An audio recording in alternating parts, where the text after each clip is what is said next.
And here's the video review for Transformers Beast Wars Neo Big Convoy. As you can see, he's a woolly mammoth, not a mastodon, as people were so quick to correct me on my Power Rangers review.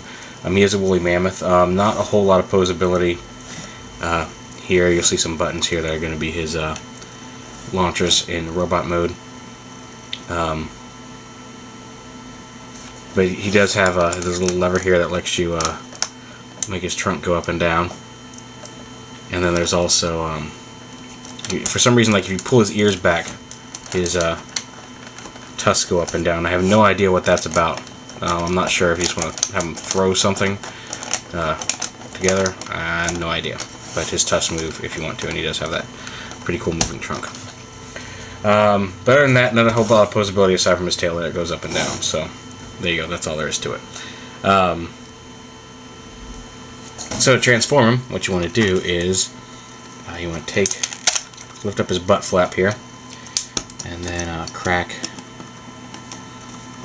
this here, right here. Open those panels up. You're going to pull his face apart.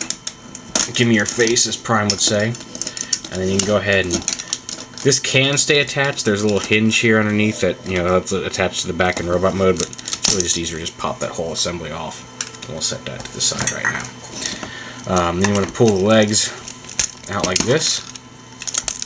Attach them from the front and pull them down, just like that. Rotate these bits so the feet are facing this way. Although I guess those could be cannons. Oh well, whatever. Well, bring the legs down. And then you want to rotate them at the waist. Sometimes it's a little hard to get started, but it does, in fact, rotate at the waist. Let me try something here. There we go. I guess that could actually be a pretty decent waist cannon there. Oh, okay. We'll have to remember that for the future. But I like to take those and tuck them back. Oh, look at that. I popped something off. Put those back there. And then rotate the legs around. Pull the... there we go. Pop those out. If you want to push them through there, that helps a little bit too. Whoa! Alright. Okay, so camera just knocked off the desk. But anyway, pull these back. Then you want to take this and snap it. You can see it snaps right up into place there in the leg, or at least it should. And there we go. Snap it right up in there. And then there's a little clip right here on this part of the leg that you want to clip into the ankle piece.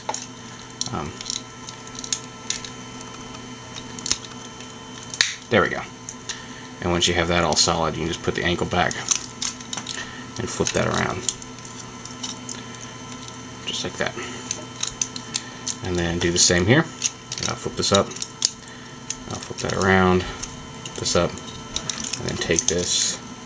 And once again, you want to snap it right up into there like that. And then lock that piece. Have that piece into there. And there you go. And there are his legs. And again, he does have these little hook missiles that store right in here. And then the upper body, you just want to bring his arms down like this, unpeg them from back here, bring them down, bring these panels up over his shoulders like this. Go ahead and raise this up just a little bit here. And you can fold this down along his back, just like that. For right now, bring his arms up and then rotate them down like this. Again, arm up, rotate it down. You'll notice this arm is kind of a clear translucent red plastic, whereas this is a solid red. And I don't know why they did that, made them asymmetrical like that, but whatever, it works. And push that down, that pops his head up. Flip out his little side helmet pieces here. There we go. Have him stand, and there you have him pretty much in robot mode. Like I said, he does have these missile launchers down here. You push these buttons and the missile if it's pushed all the way in, the missile will launch out. It's stopping right there because of the plastic, but you tilt it forward and you can see the missile flies right out like that. And then, oh, I guess you couldn't see that. I've got actually 2 webcams going. I'm broadcasting on a tiny chat as well as I review this. So there you go, there's the missile. And let's push this little brown button here and pop it out. He does have a bunch of, like, you know, aside from those weapons, if you flip these pieces up, you can see there's some missile launchers kind of molded in up under the, inside the Mammoth head. So you can have them like that. Also, as I was just kind of figuring out with the legs here, if you want to, you can find a way to get those rotated around without popping them off. You could probably bring those up and make the kind of leg cannons if you use those 3 holes to be cannons. If you just want to give him even more armament. Also, if you flip these down and flip these out, he's got some little tonfa weapons here that can go into his hand like that. Flip that up, flip that down, and then just plugs right into his fist. And there you've got that. I'll go ahead and flip this leg back around. Actually, I'm just going to go ahead and pop it off. It's just so much easier that way. With these pieces, I like to keep them kind of stored down here on his side of his legs. And he also has, if you come over here, the whole Mammoth body turns into a dual missile launcher. You fold this up, you fold these panels out to the side, kind of like this. It's like a blast shield, and flip that up, and then reach up here, flip out the handle.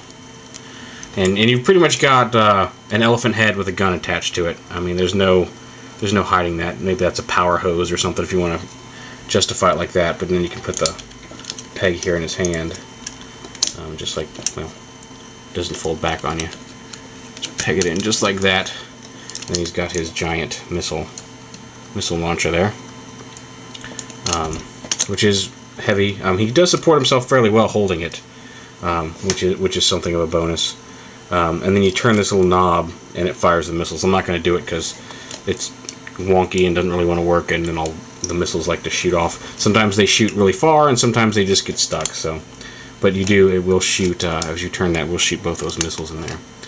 But we'll go ahead and take that off just for the ease of showing him off right now. And also, if you open up his chest right here, you do see he's got the Matrix of Leadership. I remember at the time he was one of the first, if not the first, Optimus convoy figure to actually come with a Matrix, especially a removable Matrix at that, and it does fit in the pose in his hands. You can pose him in such a way that get his arms up here, you can pose him holding the Matrix like that, which is kind of cool.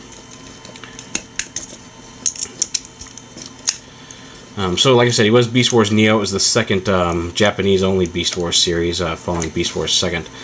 And he was the leader. I've got Magmatron coming, which was his the bad guy leader on Beast Wars Neo. Just a quick review. Beast Wars figures. Here he is next to the American Beast Wars Convoy, or Optimus Primal, as we know him over here in the States. And this is the 10th anniversary release, so it has the mouth plate and, slightly better face and an overall better sculpt. Just some little details they changed. It was a Toys R Us exclusive 2-pack with Megatron, if you're looking for it. But there you have it. I'll show him again in a comparison with Magmatron when Magmatron gets here, which should be any day now. But he's really cool. His Mammoth mode, like I said, is pretty much a brick. And he does have a lot, if you look, he does have a lot of kibble hanging off of him in various places. Oh, I forgot to show off how the gun attaches. If you want, you can flip these pieces up, and you can repeg the gun in right where it attached before, and peg that tab on to here, tab it onto his back, and he can store his gun. As you can see, store the gun across his back there, although it does make him a little bit more back heavy and a little harder to pose, so you can have him all walk in mode like that. But there you have it, Transformers Beast Wars Neo Big Convoy.